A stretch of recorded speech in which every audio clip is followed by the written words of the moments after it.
오늘 오전에 함께 나눌 말씀의 제목은 육신의 정욕을 멀리하며 많은 사람을 주께로 인도하라입니다. 육신의 정욕을 멀리하며 많은 사람을 주께로 인도하라. 오늘은 베드로전서 이 강의 7번째인데요. 지난 시간의 내용을 간략히 복습을 하면 베드로전서 1장에서 하나님이 거룩하신 것처럼 구원받은 우리도 거룩하게 살아야 하고 서로 사랑하며 살아야 한다고 했습니다. 이것이 1장의 내용이고요. 그리고 2장에서는 구원받은 이후 영적 성장을 해 나가야 한다고 하면서 그러면서 우리가 그 옛 성품들 버려야 할 것은 버리고 말씀의 순수한 젖으로 자라가야 한다고 했습니다. 그리고 지난주에 그리스도인의 정체성이라는 제목으로 공적 예배의 중요성과 더불어 지체들 간의 이 교제의 중요성에 대해 말씀을 나누었습니다. 그 연장선에서 오늘은 구원받은 그리스도인들이 이 악한 이 현 세상에서 어떻게 살 것인가, 인간 내면의 그 죄 문제와 그리고 이방인들과의 그 관계에서 어떤 삶을 보여주어야 하는가에 대해 살펴보겠습니다. 지난 시간에 이어 베드로전서 2장 11절을 보겠습니다. 베드로전서 2장 11절입니다. 진심 어린 사랑을 받는 자들아, 내가 타국인들과 순례자들 같은 너희에게 간청하노니 혼을 대적하여 전쟁을 벌이는 육신의 정욕들을 멀리하라. 여기에 나오는 이 타국인들과 순례자들 같은 너희라고 나오는데요. 여기서의 그 타국인은 여기 이 땅에서 하늘나라로 즉 본향을 향해 가는 나그네를 말하는 것입니다. 그러니까 그리스도인들은 누구나 이 땅에서 다 나그네들이요 순례자들인데요. 왜냐? 그리스도인의 돌아갈 고향은 이 하늘나라이지 이 악한 세상이 아니기 때문입니다. 그 반면에 구원받지 못한 이 불신자들은 그 신분이 이 땅에서 이 방랑자요 도망자들인데요. 그들은 법을 피해 도망 다니는 사람들이기에 참 안식을 누릴 수도 없고 평안하지도 못한다는 것입니다. 여러분, 인류 역사 가운데 최초의 살인자 카인을 보십시오. 창세기 4장에 나오는 카인의 말을 들어보겠습니다. 창세기 4장 14절을 보겠습니다. 창세기 4장 14절입니다.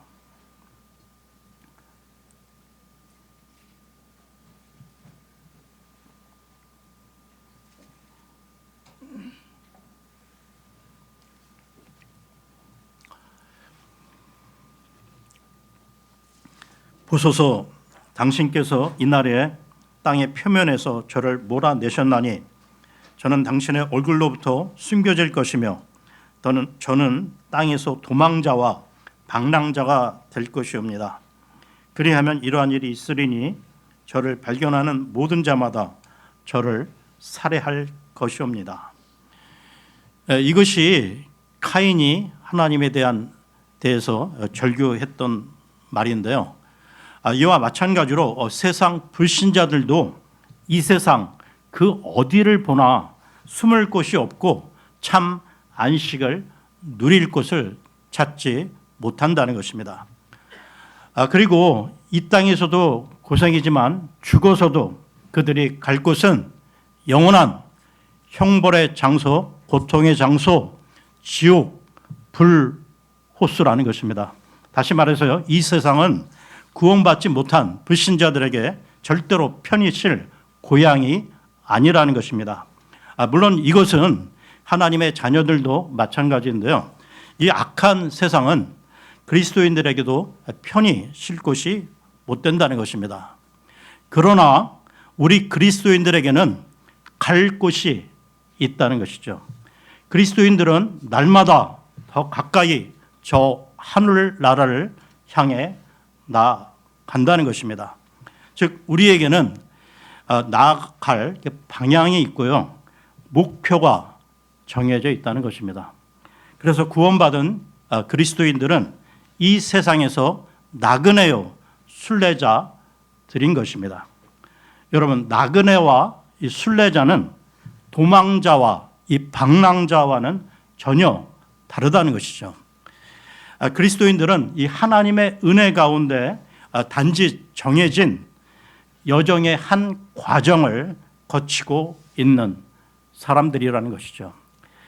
그러나 세상 불신자들은 이 땅에서 유리 방황하는 방랑자요 도망자라는 것이죠. 즉 불안 속에 안식을 찾지 못한다는 것입니다. 그러면 오늘의 본문 베드로전서 2장 11절을 다시 보겠습니다. 베드로전서 2장 11절입니다. 진심 어린 사랑을 받는 자들아, 내가 타국인들과 순례자들 같은 너희에게 간청하노니 혼을 대적하여 전쟁을 벌이는 육신의 정욕들을 멀리하라. 우리 그리스도인들에게 육신의 정욕들을 멀리하라는 이 말에서 육신은 우리 몸을 가리키는 것이 아니고요. 우리 인간의 내면, 즉 마음속의 죄성을 가리킨다는 것입니다. 그런데 여기서 우리가 분명히 구분할 것은 우리 마음의 욕구가 모두 죄는 아니라는 것이죠. 예를 들어 식욕, 수면욕, 성욕, 그리고 피곤할 때 쉬고 싶은 욕구 등 이런 욕구 자체가 잘못된 것은 아니라는 것입니다. 그러니까 오늘 본문에 육신의 정욕, 그러니까 혼을 대적하여 전쟁을 벌이는 육신의 정욕이 바로 죄라는 것이죠. 그러니까 이런 욕구들은 성도들의 영과 혼과 몸을 해치기에 멀리 하라는 것입니다. 그렇다면 이 욕구들은 구체적으로 어떤 것일까요? 베드로전서 4장 3절을 보겠습니다. 베드로전서 4장입니다. 4장 3절을 보겠습니다. 우리가 음탕함과 정욕들과 폭음과 유흥들과 향연들과 가증한 우상 숭배들 가운데 살아갔을 때 이방인들의 뜻을 이룬 것은 우리 인생의 지나간 시간으로 우리에게 조카도다. 이와 관련해서요 한 부분 더 보겠는데요. 갈라디아서로 갑니다. 갈라디아서 5장 19절에서 21절 5장 19절에서 21절입니다.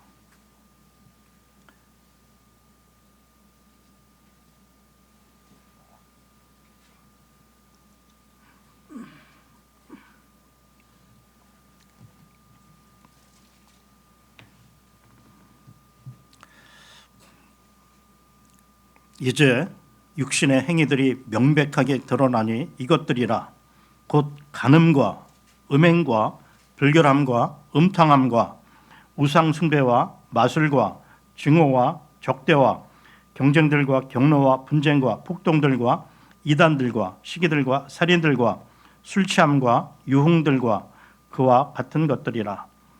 이와 같은 것들에 대해서는 과거에 내가 너희에게 말한 것 같이 내가 미리 너희에게 알려주노니 그러한 것들을 행하는 자들은 하나님의 왕국을 상속받지 못하리라. 이 육신의 정욕에 대해 우리는 어떻게 해야 할까요? 그리스도인이라면 그 사람의 혼은 구원받았는데요. 그래서 그 혼은 이제 하나님을 사랑하고 하나님을 기쁘시게 할 일을 찾아 하고 싶어 한다는 것입니다. 그러나 그 사람의 내면, 그 육신은 육신의 정욕으로 혼이 하고자 하는 그 일을 방해하고 대적한다는 것이죠. 사도 바울은 로마서 6장에서 이 육신의 정욕에 대해 죽을 몸 안에서 군림하는 죄라고 정의를 내리고 있다는 것입니다. 그러면서 이런 육신의 정욕을 멀리 하지 않는 것은 죄에게 순종하는 것이라 하면서요, 그 결과 자신을 불의의 도구로 죄에게 내어준다고 경고하고 있습니다. 즉 구원받은 성도는 자신을 불의의 도구로 죄에게 내어주느냐 아니면 자신을 의의 도구로 하나님께 내어드리느냐, 이 영적 싸움을 계속해 나갈 수밖에 없는데요. 그런데 여러분, 이 영적 싸움은 우리의 의지만으로는 감당할 수 없다는 것입니다. 그러니까 우리의 결심, 노력만으로 이 영적 싸움을 지속할 수 없다는 것이죠. 오직 성령의 인도하심을 받아야 한다는 것입니다. 갈라디아서 5장 16절에서 18절, 갈라디아서 5장 16절에서 18절 보겠습니다. 갈라디아서 5장 16절에서 18절입니다. 그런즉 내가 이것을 말하노니 성령 안에서 살아가라. 그리하면 너희가 육신의 정욕을 이루지 아니하리라. 이는 육신이 성령을 대적하여 정욕을 품으며 성령은 육신을 대적하기 때문이라. 그런즉 이들이 서로 반대하여 서로 너희로 하여금 너희가 하려는 것들을 행할 수 없게 하느니라. 그러나 만일 너희가 성령의 인도하심을 받는다면 너희는 율법 아래에 있는 것이 아니니라. 결론적으로 성도가 육신의 정욕을 멀리하기 위해서는 날마다 하루의 시작을 말씀과 기도로 시작하며 온종일 하나님의 임재 가운데 성령의 인도함을 받아야만 한다는 것입니다. 즉 우리의 대적, 이 사탄 마귀로 하여금 틈타지 못하도록 해야 한다는 것이죠.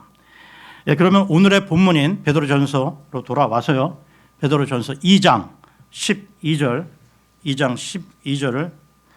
다시 보겠습니다.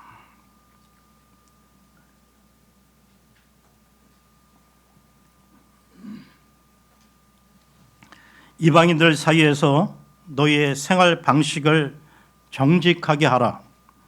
그들이 너희를 거슬러 행악자들이라고 이야기하다가도 그들이 보게 될 너희의 선한 행위들로 인하여 감찰의 날에 그들이 하나님께 영광을 돌리도록 하려는 것이라. 이방인들 사이에서 너희 행실을 바르게 하라고 권면하고 있는데요. 우리도 구원받기 전에는 이방인들이었습니다. 여러분, 성경은 이 세상의 모든 인류 사람들을 크게 세 부류로 구분하고 있는데요. 유대인, 이방인, 교회, 이렇게 세 부류로 분류하고 있다는 것입니다. 그러니까 그리스도인은 물론 교회에 속하는 사람들이고요. 그리고 이방인이라고 말할 때 이것은 구원받지 못한 비유대인을 지칭하는 것입니다. 한편 그러니까 유대인도 구원받으면 더 이상 유대인이 아니라 교회가 되는 것이고요. 그러니까 지금 베드로는 교회가 된 그리스도인들을 향하여 이방인들 사이에서 행실을 바르게 하라고 촉구하고 있는 것입니다. 그러면 2장 12절 하반절을 다시 보십시오. 너희의 선한 행위들로 인하여 감찰의 날에 그들이 하나님께 영광을 돌리도록 하려는 것이라.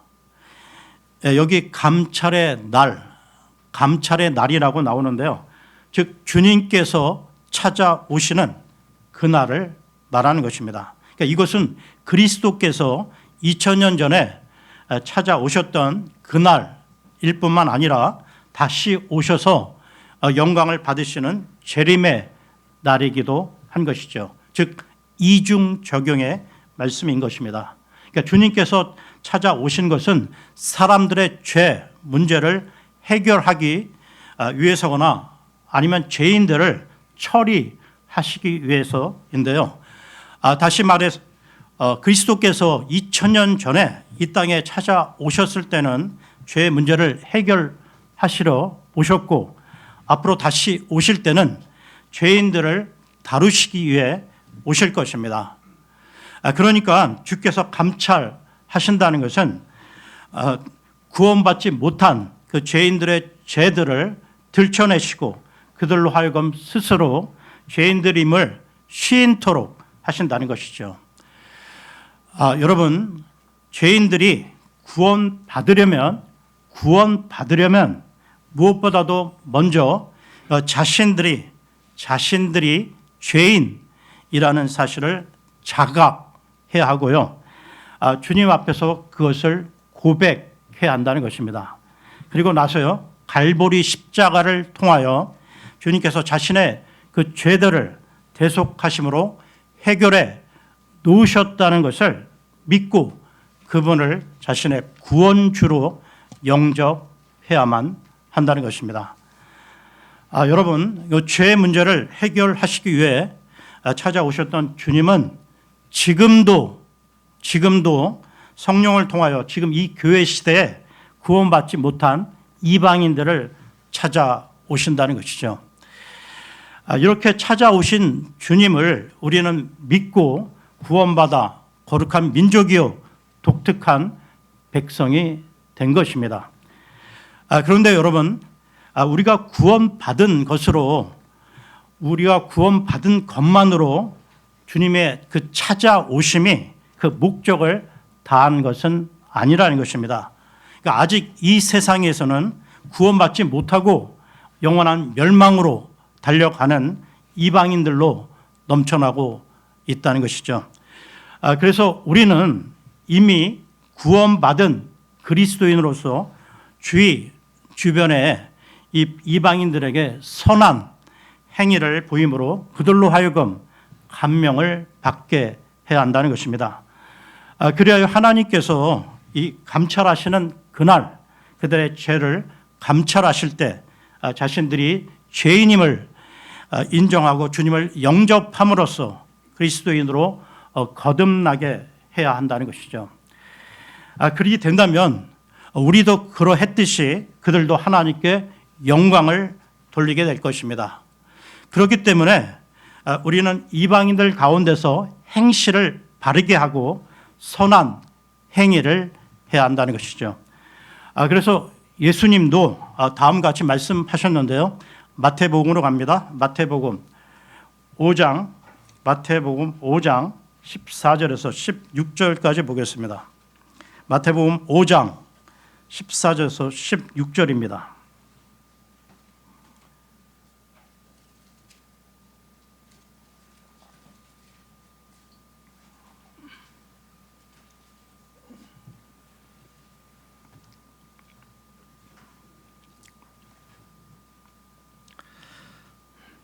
너희는 세상의 빛이라. 언덕 위에 세워진 도시가 숨겨질 수 없느니라. 또한 사람들이 불빛을 밝혀서 그것을 부실 때 아래에 두지 아니하고 오히려 등잔대 위에 두나니 그것이 집안에 있는 모두에게 빛을 주느니라. 너희의 빛이 이처럼 사람들 앞에서 비치게 하라. 이는 그들이 너희의 선한 행위들을 보고 하늘에 계신 너희 아버지께 영광을 돌리게 하려 함이라. 그렇다면 여러분, 그리스도인이 그 이방인들 가운데 행하는 선한 행위들이란 어떤 일들을 말하는 것일까요?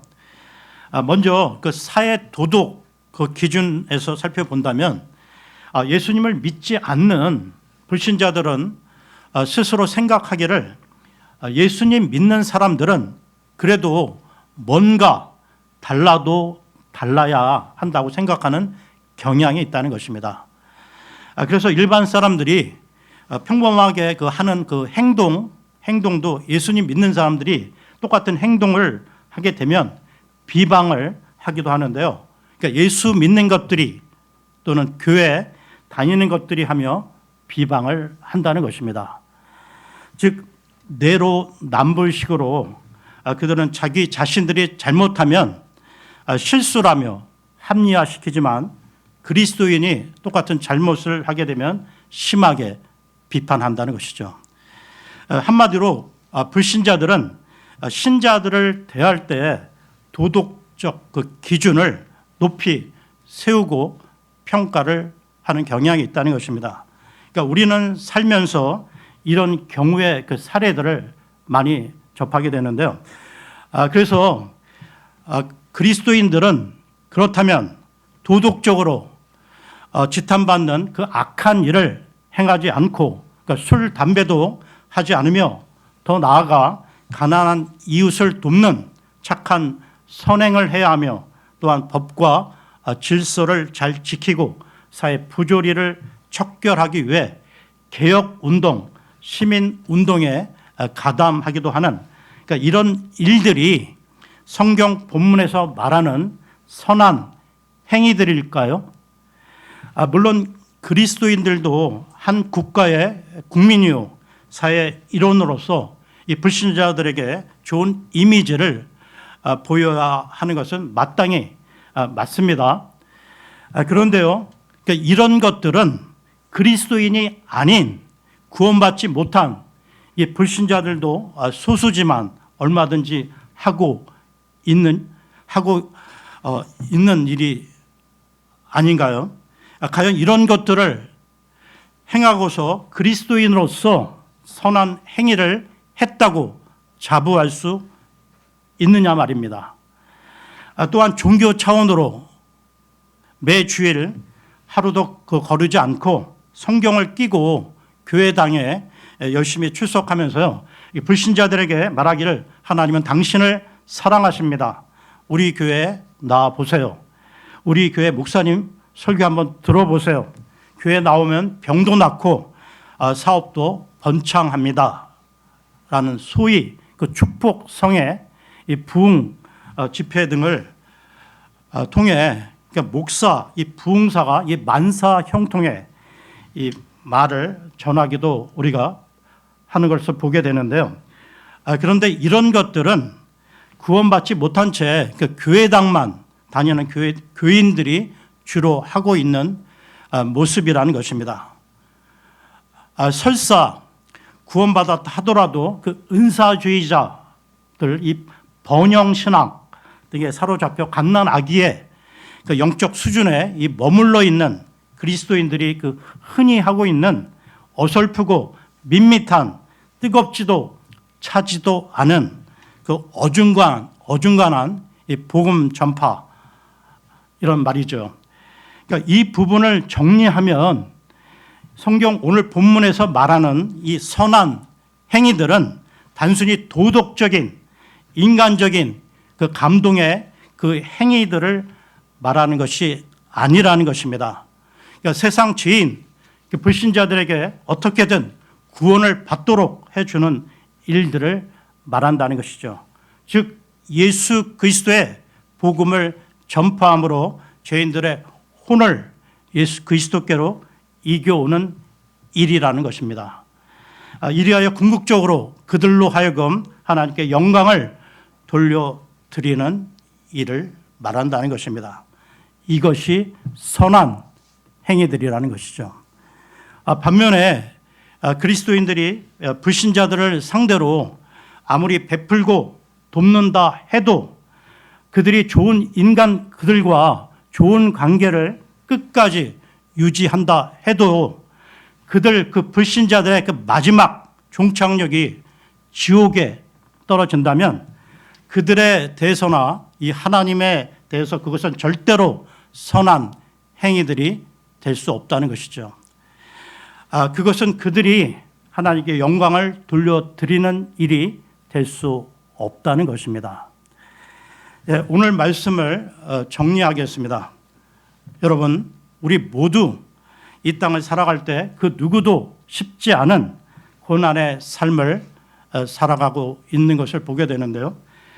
그러나 이 땅은 우리 그리스도인들이 영원히 머물 장소가 아니며 우리는 나그네요 순례자로서 잠시 살다 가는 곳입니다.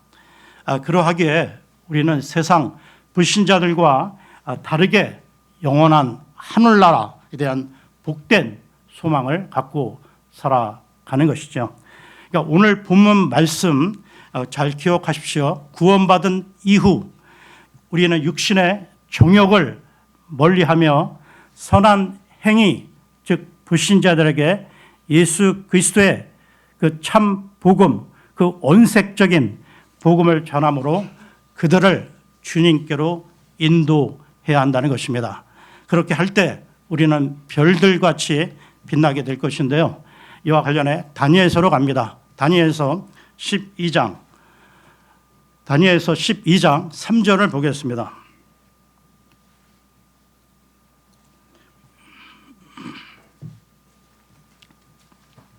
다니엘서 12장 3절입니다.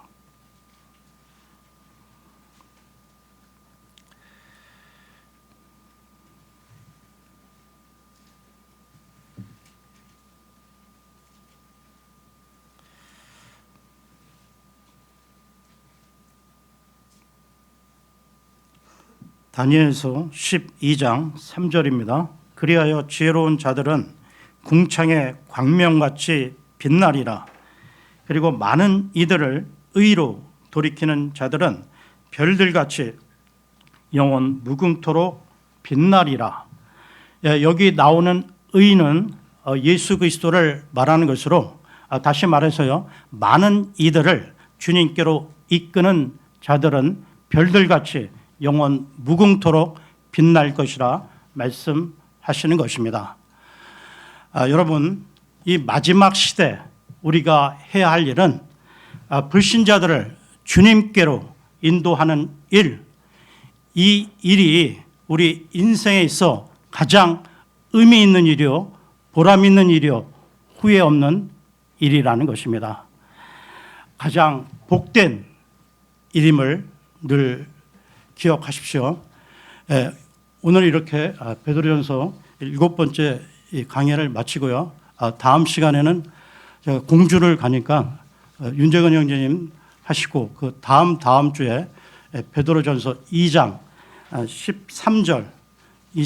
13절부터 이어서 하겠습니다. 고맙습니다.